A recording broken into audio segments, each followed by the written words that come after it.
जय हिंद दोस्तों, मैं हूं आपका दोस्त के बी और डेली करंट अफेयर्स के एक नए वीडियो में आप सभी का स्वागत है। तो आज के इस वीडियो में हम 27 नवंबर 2020 से जो भी महत्वपूर्ण प्रश्न आपकी परीक्षाओं में पूछे जा सकते हैं उन सभी प्रश्नों को डिस्कस करेंगे। तो आइए इस वीडियो की शुरुआत करते हैं। तो पहला प्रश्न है, प्रत्येक वर्ष राष्ट्रीय दुग्ध दिवस यानी कि नेशनल मिल्क डे कब मनाया जाता है? तो अगर हम बात करते हैं राष्ट्रीय दुग्ध दिवस की, तो ये आपका होता है प्रत्येक वर्ष 26 नवंबर को, यानी कि इस प्रश्न का ऑप्शन बी करेक्ट होगा। अब यह दिवस मनाया क्यों जाता है? तो हमारे यहाँ पर जो श्वेत क्रांति के जनक थे, जिनका नाम था डॉक्टर वर्गीस कुरियन जी, तो इन्हीं का जन्मदिन होता है 26 नवंबर के दिन। और इसीलिए दूध के महत्व के बारे में लोगों को जागरूक करने के लिए राष्ट्रीय दुग्ध दिवस 26 नवंबर को मनाया जाता है। तो ये आपको यहाँ पर ध्यान रखना है। वैसे अगर हम लोग इस दिवस की बात करते हैं तो हमारे यहाँ का जो भारतीय डेयरी संघ है उसके द्वारा 2014 में इसे मनाए जाने की घोषणा की गई थी।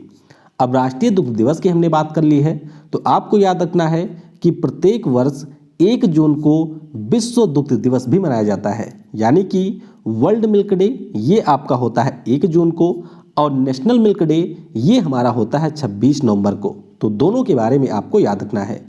इस वीडियो की जो पीडीएफ है वह आपको मिल जाएगी टेलीग्राम पर। तो टेलीग्राम पर आपको सर्च करना है केवी गुरुजी, जहां से आप इसके पीडीएफ को डाउनलोड कर सकते हैं। और वीडियो अगर आपको पसंद आता है तो वीडियो को लाइक करने के साथ अपने दोस्तों के साथ में शेयर करना बिल्कुल भी मत भूलिएगा। तो चलिए बढ़ते हैं अगले प्रश्न की तरफ। नवंबर 2020 में अंतर्राष्ट्रीय क्रिकेट परिषद के नए अध्यक्ष के रूप में किसे चुना गया? तो यहाँ पर ग्रेग बार्कले अंतर्राष्ट्रीय क्रिकेट परिषद यानी कि इंटरनेशनल क्रिकेट काउंसिल के नए अध्यक्ष चुने गए हैं। तो इस प्रश्न का ऑप्शन डी करेक्ट होगा। तो आईसीसी के बारे में मैं आपको पहले भी कई बार बता चुका हूं कि पूरी दुनिया में जो क्रिकेट को गवर्निंग करने वाली सर्वोच्च संस्था है उसी का नाम है आईसीसी। तो इसका मुख्यालय आपको मिल जाएगा यूएई के शहर दुबई में और सीईओ इसके हैं मनु साहनी। अब आपको यहाँ पर नीचे कमेंट में बताना है कि इसकी स्थापना कब हुई थी। अब आइए बात करते हैं थोड़ा सा प्रश्न की। देखिए, हमारे यहाँ के जो शशांक मनोहर थे उन्होंने जुलाई 2020 में आईसीसी के प्रेसिडेंट के पद से इस्तीफा दे दिया था। तो उस समय इमरान ख्वाजा को यहाँ पर अंतरिम अध्यक्ष के रूप में नियुक्त किया गया था, यानी कि आप कह सकते हैं कि कार्यकारी अध्यक्ष के रूप में नियुक्ति हुई थी इमरान ख्वाजा की। तो अब फाइनली जाकर के इसका चुनाव हुआ और न्यूजीलैंड क्रिकेट बोर्ड के जो निदेशक हैं जिनका नाम है ग्रेग बार्कले, अब ये आईसीसी के नए अध्यक्ष के रूप में चुने गए हैं। तो ध्यान रखिएगा, इमरान ख्वाजा का इन्होंने स्थान लिया है और ये न्यूजीलैंड क्रिकेट के वर्तमान में निदेशक हैं। अगला प्रश्न है, नवंबर 2020 में किस केंद्रीय मंत्री ने ट्रांसजेंडर लोगों के लिए राष्ट्रीय पोर्टल को लॉन्च किया है? तो इसे लॉन्च किया है केंद्रीय सामाजिक न्याय और अधिकारिता मंत्री थावर चंद गहलोत जी ने। तो इस प्रश्न का ऑप्शन सी करेक्ट होगा। अब बात करते हैं इस पोर्टल की। तो पहले आप जानिए कि यह जो हमारा पोर्टल है वह ट्रांसजेंडर समुदाय के लिए किस प्रकार से उपयोगी होगा। तो कोई भी व्यक्ति जो कि ट्रांसजेंडर समुदाय का है वह इस पोर्टल के माध्यम से अपने प्रमाण पत्र और पहचान पत्र के लिए आवेदन कर सकता है, यानी कि अब यहाँ पर ऑनलाइन सुविधा होगी जो भी हमारे ट्रांसजेंडर समुदाय हैं उनके लिए, और इसके माध्यम से वे अपना प्रमाण पत्र ले सकते हैं, यानी कि ट्रांसजेंडर होने का प्रमाण पत्र, और अपने पहचान पत्र के लिए भी आवेदन कर सकते हैं। और जो हमारे केंद्रीय मंत्री हैं यानी कि थावर चंद गहलोत जी, इनके द्वारा गुजरात के वडोदरा शहर में गरिमा गृह नाम से ट्रांसजेंडर समुदाय के लिए एक शेल्टर होम को भी लॉन्च किया गया। तो ये आप ध्यान रखेंगे कि जो ये ट्रांसजेंडर समुदाय के लिए शेल्टर होम है इसका नाम रखा गया है गरिमा गृह। अगला प्रश्न है, ईएसआईसी ने अटल बीमित व्यक्ति कल्याण योजना को कितने समय के लिए बढ़ा दिया? अब काफी ज्यादा महत्वपूर्ण प्रश्न है ये आपके लिए, तो ध्यान रखिएगा, इसे बढ़ा दिया गया है 1 वर्षों के लिए, यानी कि इस प्रश्न का ऑप्शन ए करेक्ट होगा। तो ईएसआईसी के द्वारा यानी कि एम्प्लॉइज स्टेट इंश्योरेंस कॉर्पोरेशन के द्वारा वर्ष 2018 में अटल बीमित व्यक्ति कल्याण योजना की शुरुआत की गई थी। अब यहाँ पर आपको कुछ जरूरी प्रोविजन इस योजना के संदर्भ में याद रखना है। पहले तो ये आप याद रखेंगे कि ईएसआई एक्ट 1948 के अंतर्गत 1 जुलाई 2018 को 2 वर्षों के लिए इसे पायलट बेसिस पर लॉन्च किया गया था, यानी कि ट्रायल के लिए इसे लॉन्च किया गया था। तो कोविड-19 के मद्देनजर 1 जुलाई 2020 से 30 जून 2021 तक के लिए इसे विस्तारित किया गया है। अब आइए थोड़ा सा ये समझते हैं कि ये योजना है क्या। मान लीजिए आप किसी असंगठित क्षेत्र में कार्य कर रहे हैं, यानी कि आप कोई गवर्नमेंट एम्प्लॉय नहीं है, तो फिर आप इस योजना के लिए अप्लाई कर सकते हैं। अब यहाँ पे आपको बेनिफिट क्या होगा? बेनिफिट आपको ये होगा कि अगर आपने प्राइवेट जॉब कम से कम 2 वर्षों तक किया हुआ है और आपने इस योजना के लिए अप्लाई किया हुआ है और इस योजना में जो भी प्रीमियम होता है कम से कम 78 दिनों तक आपने उसका प्रीमियम दिया हुआ है, तो उस स्थिति में अगर आपकी नौकरी चली जाती है, यानी कि आप बेरोजगार हो जाते हैं, तो फिर ESIC के द्वारा आपको यहाँ पर भत्ता दिया जाता है। तो ये भत्ता कितना होता है? मान लीजिए आपकी जो डेली सैलरी है या डेली आपको जो वहाँ पे तनख्वाह मिलता है वह है 200 रुपये। तो यहाँ पर क्या था अभी तक कि 200 रुपये का 25%, यानी कि 50 रुपये आपको दिए जाएंगे 3 महीने तक। किसके द्वारा? ESIC के द्वारा। तो यहाँ पर अब इसको भी बढ़ा करके 50% कर दिया गया है, यानी कि मान लीजिए आप कोई प्राइवेट नौकरी कर रहे हैं, यानी कि असंगठित क्षेत्र में आप कार्य कर रहे हैं और उस स्थिति में आपने 2 वर्षों तक कार्य किया, आपने अटल बीमित व्यक्ति कल्याण योजना में अपना रजिस्ट्रेशन करवा लिया है और कम से कम आपने 78 दिनों तक इसमें प्रीमियम दिया हुआ है, तो उस स्थिति में आपकी नौकरी जाने पर आपको 3 महीने के लिए यहाँ पर ESIC के द्वारा पेंशन या फिर आप कह सकते हैं वित्तीय सहायता दी जाएगी। तो यही हमारी है अटल बीमित व्यक्ति कल्याण योजना। तो इसके बारे में आपको याद रखना है। अगला प्रश्न है, नवंबर 2020 में किसके द्वारा सिख धर्म के पहले गुरु नानक देव जी के जीवन पर लिखे गए पुस्तक का विमोचन किया गया? तो इसका विमोचन किया PM नरेंद्र मोदी ने। तो ये आप देख सकते हैं, ये है PM नरेंद्र मोदी जिनके द्वारा इस पुस्तक का विमोचन किया गया है। अब आपको ये ध्यान रखना है कि ये जो हमारी पुस्तक है उसे लिखा है कृपाल सिंह जी ने। किसने? चंडीगढ़ के हैं कृपाल सिंह जी, जिनके द्वारा जो हमारे सिख धर्म के संस्थापक रहे थे गुरु नानक देव जी, उनके ऊपर किताब को लिखा गया है और इसका विमोचन किया PM नरेंद्र मोदी जी ने। अगला प्रश्न है, नीति आयोग ने किसकी अध्यक्षता में वर्जिन हाइपरलूप की व्यवहार्यता के अध्ययन के लिए एक उच्च स्तरीय समिति का गठन किया है? तो यहाँ पर ये जो समिति है इसके अध्यक्ष बनाए गए हैं BK सारस्वत। तो इस प्रश्न का ऑप्शन A करेक्ट होगा। अब इसका मतलब क्या है, यानी कि वर्जिन लूप की व्यवहार्यता क्या है? तो अभी कुछ समय पहले ही हम लोगों ने डिस्कस किया था वर्जिन हाइपरलूप के बारे में, और यह एक प्रकार से परिवहन की ऐसी टेक्नोलॉजी है जिसमें आप कम समय में लंबी दूरी की यात्रा कर सकते हैं और इसका अभी मानो ट्रायल भी किया गया अमेरिका में। कहाँ पर? अमेरिका में ट्रायल किया गया था। तो अब नीति आयोग ने BK सारस्वत की अध्यक्षता में एक समिति का गठन किया है और ये समिति मुख्य रूप से इस बात को चेक करेगी कि ये जो वर्जिन हाइपरलूप टेक्नोलॉजी है यह किस प्रकार से कार्य करती है, भारत में ये कितनी सफल हो पाएगी या किस प्रकार से इसे भारत में इम्प्लीमेंट किया जाएगा। तो इसी के लिए BK सारस्वत की अध्यक्षता में एक समिति का गठन किया गया है। अब आपको यहाँ पर ध्यान रखना है कि BK सारस्वत जी ये एक तो नीति आयोग के सदस्य हैं और जो हमारे यहाँ पर टाइफेक है, टाइफेक का मतलब technology information forecasting assessment council, उसके अध्यक्ष भी हैं BK सारस्वत जी। इसके अलावा इस समिति में जो रेलवे बोर्ड के हमारे अध्यक्ष और CEO हैं BK यादव जी, DRDO के जो अध्यक्ष हैं यानी कि G सतीश रेड्डी जी, वह भी इस समिति में शामिल हैं। और आप एक जरूरी चीज ध्यान रखेंगे कि हमारे यहाँ पर जो पहली वर्जिन हाइपरलूप प्रस्तावित है वह चलेगी मुंबई से पुणे के बीच में, तो ये प्रस्तावित की गई है। अगला प्रश्न है, नवंबर 2020 में राष्ट्रीय विज्ञान फिल्म महोत्सव के कौन से संस्करण का वर्चुअली शुभारंभ किया गया? तो ये इसका 10वां संस्करण था, यानी कि इस प्रश्न का ऑप्शन D करेक्ट होगा। तो पहले तो आपको ये ध्यान रखना है कि भारत सरकार का जो विज्ञान और प्रौद्योगिकी विभाग है उसी के अधीन एक हमारी स्वायत्त संस्था है जिसका नाम है विज्ञान प्रसार। तो ये संस्था है। इसके अलावा त्रिपुरा सरकार की है त्रिपुरा राज्य विज्ञान और प्रौद्योगिकी परिषद, तो इन दोनों के द्वारा ये जो हमारा 10वां राष्ट्रीय विज्ञान फिल्म महोत्सव है इसका आयोजन किया जा रहा है। और ध्यान रखिएगा कोविड-19 के कारण इसका वर्चुअली आयोजन किया जा रहा है।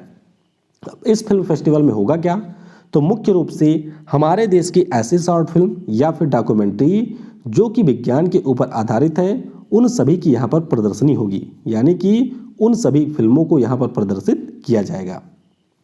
अगला प्रश्न है, नवंबर 2020 में कौन सा देश सैनिटरी उत्पादों को मुक्त करने वाला विश्व का पहला देश बना है। तो सैनिटरी नैपकिन के बारे में आपने सुना ही होगा, पढ़ा भी होगा, और जो हमारी यहाँ पर लड़कियाँ होंगी उनके द्वारा यूज भी किया गया होगा।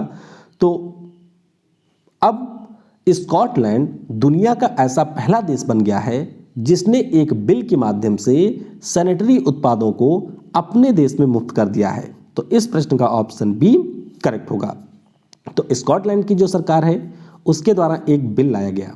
बिल का नाम क्या था, तो बिल का नाम था period products free provision Scotland bill, और इसको यहाँ की जो संसद है उनके द्वारा पास कर दिया गया है। तो अब दुनिया का पहला देश बन गया स्कॉटलैंड जिसने अपने यहाँ पर सैनिटरी उत्पादों को बिल्कुल मुक्त कर दिया है। स्कॉटलैंड की बात करते हैं तो राजधानी इसका एडनबर्ग में है। प्रथम मंत्री यहाँ के हैं निकोला स्टुर्जन। अब ये प्रथम मंत्री मतलब क्या हुआ, तो आपको मैंने बताया हुआ है यूके के बारे में, और जब हम बात करते हैं यूके की तो इसमें आपको कुल मिलाकर के 4 देश मिलते हैं। कौन कौन से, एक तो है इंग्लैंड, दूसरा है वेल्स, तीसरा है स्कॉटलैंड और चौथा है नॉर्दर्न आयरलैंड। तो जो हमारे बोरिस जॉनसन हैं वह इस पूरे के प्रधानमंत्री हैं। तो यहाँ पर अगर हम लोग पार्टिकुलर स्कॉटलैंड कंट्री की बात करते हैं तो मोनार्क तो यहाँ पर भी एलिजाबेथ द्वितीय का ही है, यानी कि यहाँ की जो रानी है वह एलिजाबेथ द्वितीय ही है, लेकिन प्रथम मंत्री यहाँ के हैं निकोला स्टुर्जन। मुद्रा यहाँ की वही है पाउंड स्टर्लिंग। तो ध्यान रखिएगा आप लोग कि सैनिटरी उत्पादों को मुक्त करने वाला विश्व का पहला देश बन गया है स्कॉटलैंड। अगला प्रश्न है, नवंबर 2020 में किस राज्य की सरकार ने prohibition of unlawful religious conversion ordinance 2020 को जारी कर दिया है। तो ये जारी किया है उत्तर प्रदेश की सरकार ने, यानी कि इस प्रश्न का ऑप्शन डी करेक्ट होगा। अब इस बिल के बारे में आपको मुख्य रूप से ये ध्यान रखना है कि इस बिल का मुख्य रूप से प्रावधान है कि जो भी उत्तर प्रदेश राज्य में किसी भी प्रकार का धर्म परिवर्तन होता है जो कि कानूनी रूप से वैध नहीं है उसको यहाँ पर समाप्त किया जा सके। तो प्रोविजन क्या है इसमें, तो आपको ये ध्यान रखना है कि अगर किसी भी व्यक्ति ने यहाँ पर धर्म परिवर्तन करवाया है दूसरे व्यक्ति का शादी के पर्पज से, तो उस स्थिति में यहाँ पर जो भी व्यक्ति होगा दोषी उसे 10 वर्ष तक की सजा दी जा सकती है। अब सजा के लिए भी यहाँ पर 2 प्रावधान दिए गए हैं। मान लीजिए एक कोई व्यक्ति है, अब धर्म का नाम मैं यहाँ पर नहीं लूँगा, किसी भी धर्म का आप मान सकते हैं, उसे किसी दूसरे धर्म की लड़की से प्रेम या जो भी आप कहें वह हो गया है। तो उस स्थिति में ये क्या करेगा कि इस लड़की का धर्म परिवर्तन कराएगा और उसके बाद में उससे शादी कर लेगा। तो यहाँ पर इस प्रकार की जो शादियाँ होंगी उत्तर प्रदेश में, अब उन शादियों को इस कानून के अंतर्गत पूरी तरीके से नल एंड वाइड कर दिया जाएगा, यानी कि इस प्रकार की सभी शादियाँ पूरी तरीके से वैलिड नहीं होंगी, यानी कि इनको शून्य कर दिया जाएगा। और इस स्थिति में जो भी दोषी व्यक्ति होगा उसे 15,000 रुपये का जुर्माना देना होगा या फिर 1 से 5 वर्ष की उसे सजा भी हो सकती है। दूसरा प्रोविजन ये है कि मान लीजिए किसी व्यक्ति ने ऐसा कार्य किया और वहाँ पर जो भी लड़की है वह नाबालिग है, यानी कि उसकी आयु 18 वर्ष से कम है, या फिर वह लड़की SC या ST कम्युनिटी से बिलोंग करती है, तो उस स्थिति में यहाँ पर जो भी दोषी व्यक्ति होगा उसे 25,000 का जुर्माना देना होगा और या फिर उसे 3 से 10 वर्ष की सजा भी हो सकती है। तो ये प्रावधान किया गया है।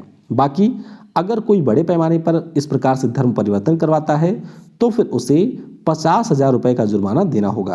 तो ये सारे प्रोविजन यहाँ पर किए गए हैं उत्तर प्रदेश की सरकार के द्वारा, तो इसके बारे में आपको याद रखना है।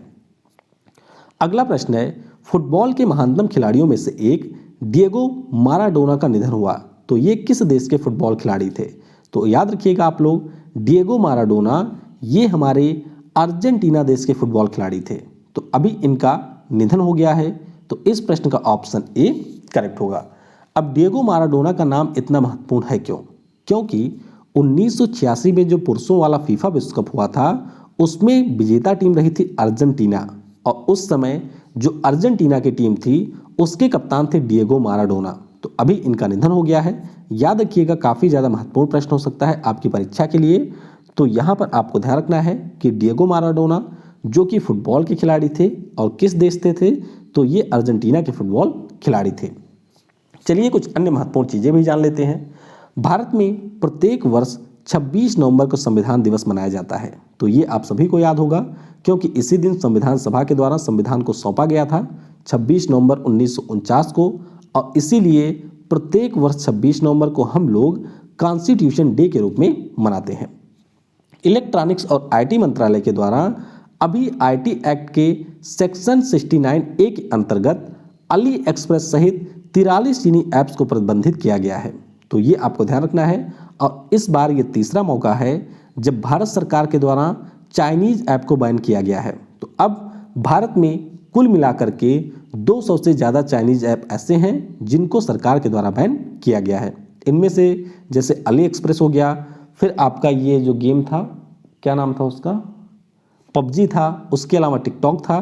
तो ये सभी भी इसमें शामिल हैं। एक महत्वपूर्ण प्रश्न जो कि आपकी परीक्षा में लगभग पूछा ही जाएगा कि 2021 में जो आपके ऑस्कर पुरस्कार होंगे, यानी कि जो हमारे अकादमी पुरस्कार हैं, उनमें से भारत की तरफ से जलीकट्टी फिल्म को ऑफिशियली शामिल कर लिया गया है। तो इसको कल हम लोग डिटेल में डिस्कस करेंगे। तो फिलहाल के लिए अभी आप इतना ध्यान रखिएगा। भारतीय मूल के गौरव वर्मा हैं जो कि न्यूजीलैंड के सबसे कम उम्र के सांसद के रूप में चुने गए हैं। तो ये भारतीय मूल के हैं और अब ये न्यूजीलैंड के सबसे कम उम्र के सांसद बने हैं। और अभी कुछ समय पहले ही हम लोगों ने डिस्कस किया था कि हमारे यहाँ की एक लेडी थी जो कि न्यूजीलैंड की पहली मंत्री बन गई हैं। तो उनका नाम आपको नीचे कमेंट में बताना है। भाजपा के विजय सिन्हा ये अब बिहार विधानसभा के नए स्पीकर चुन लिए गए हैं। तो ये भी आप ध्यान रखेंगे।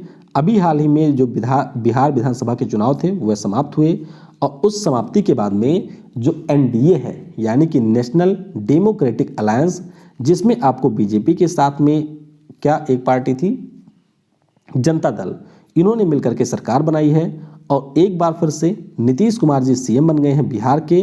तो अब बिहार की जो विधानसभा है उसके नए स्पीकर चुने गए हैं विजय सिन्हा जी। तो ये आपको ध्यान रखना है। कल मैंने आपसे पूछा था नवंबर 2020 में किस राज्य की सरकार ने भारत के सबसे लंबे मोटरेबल सिंगल लेन सस्पेंशन डोबरा चंटी ब्रिज का उद्घाटन किया। तो इसका उद्घाटन किया गया है उत्तराखंड राज्य में। कहां पर? उत्तराखंड राज्य में इसका उद्घाटन किया गया है। तो ये आपको ध्यान रखना है। इसकी टोटल लंबाई है 725 मीटर। तो ये भी आप याद रखेंगे। और उत्तराखंड का स्थापना दिवस होता है 9 नवंबर को। तो इसी के अवसर पर इसका उद्घाटन किया गया है। आज के वीडियो से आपके लिए प्रश्न है, नवंबर 2020 में प्रकाशित पुस्तक जिसका नाम है जुगलबंदी, तो इसके लेखक कौन है? तो जुगलबंदी पुस्तक का जो लेखक है उसका नाम आपको नीचे कमेंट में बताना है। तो वीडियो आपको कैसा लगा इसके बारे में नीचे कमेंट में बता सकते हैं। फिलहाल इस समय काफ़ी ज़्यादा शादियाँ चल रही हैं, इसीलिए दूसरे वाले चैनल पर आपको कोई वीडियो नहीं मिल पा रहा है।